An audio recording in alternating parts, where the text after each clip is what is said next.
Welcome to this weekly update. I'm Julia Lee, an equity strategist with Bell Direct. And this week we heard a warning shot coming through from ratings agency Standard & Poor's, warning Australia over its AAA credit rating, changing its outlook on our credit rating from stable down to a negative outlook. Now that's probably going to be just shrugged off by the markets because we have seen big ratings moves in larger economies like the US, and the equity markets have dealt with it fairly well. But as a consequence of that negative outlook, it's also changed its outlook on the big four banks, which are rated AA-, saying, the Australian government's ability to be a backstop to the big four banks has been reduced because of the increasing budget deficit position. So the big four banks also on a negative outlook rating. If we do end up seeing the banks downgraded by one notch, that would have an impact of about 0.2% in terms of borrowing costs, about a 2 basis point impact on net interest margins, and probably around a 1.5% impact on profitability of banks. So watching those banks closely, but not a huge reaction in terms of bank share prices to that news. This week also, we seem to be seeing a little bit of signs of life in the Brexit stocks. Towards the end of the week, we did see some rolling over from those safe haven assets that have performed well post-Brexit referendum and into some of those value type stocks that have been beaten down. Some of the worst losers since the Brexit referendum include CYB down 31%, Henderson down 30%, and BT Investment down by 25%.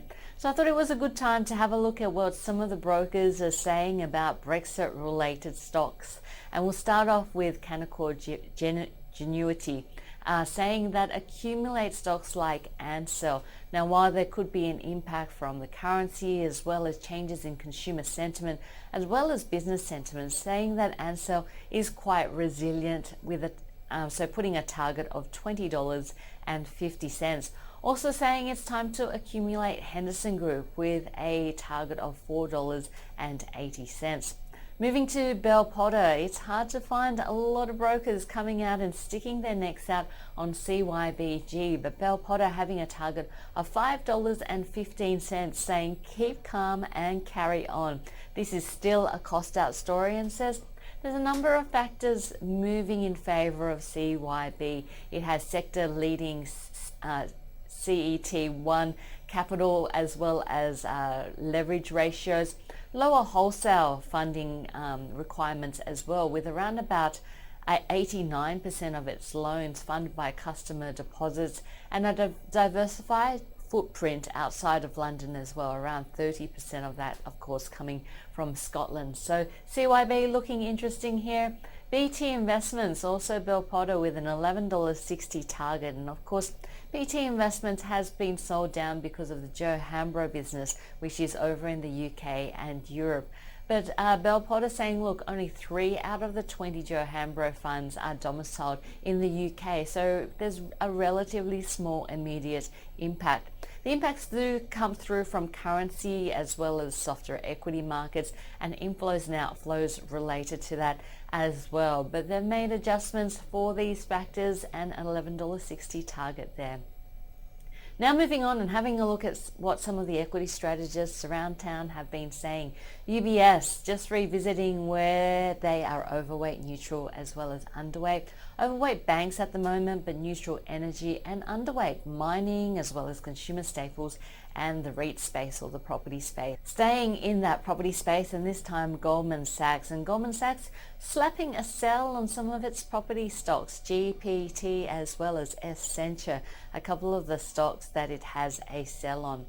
And finishing off with Bell Potter and having a look at some of the recommendations that it's made this week. It has a buyout for Aconex as well as Appen, Bega Cheese. Osprey's a speculative buy in that biotech healthcare space, and also WiseTech a buy. Now, it is unusual to see brokers slapping on a sell, so just focusing in on the sell that Bell Potter has, and that's to Orocobre.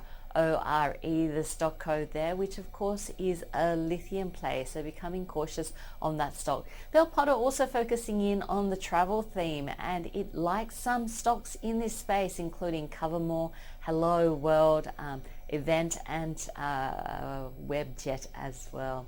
So altogether, it's been a little bit of a topsy-turvy week for the Australian share market, no doubt very much in focus. On Monday's trade will be the non-farm payroll numbers out of the US, where 180,000 jobs are expected to have been added in the month of June. That compares to the prior month, where we saw a shock, very weak, 38,000 jobs having been added. But of course, with the Brexit instability still in focus, the market really doubting the Federal Reserve's ability to raise rates, even if we do see a strong jobs number. That's it from me this week. Hope to see you next week. I'm Julia Lee from Bell Direct. Have a great weekend.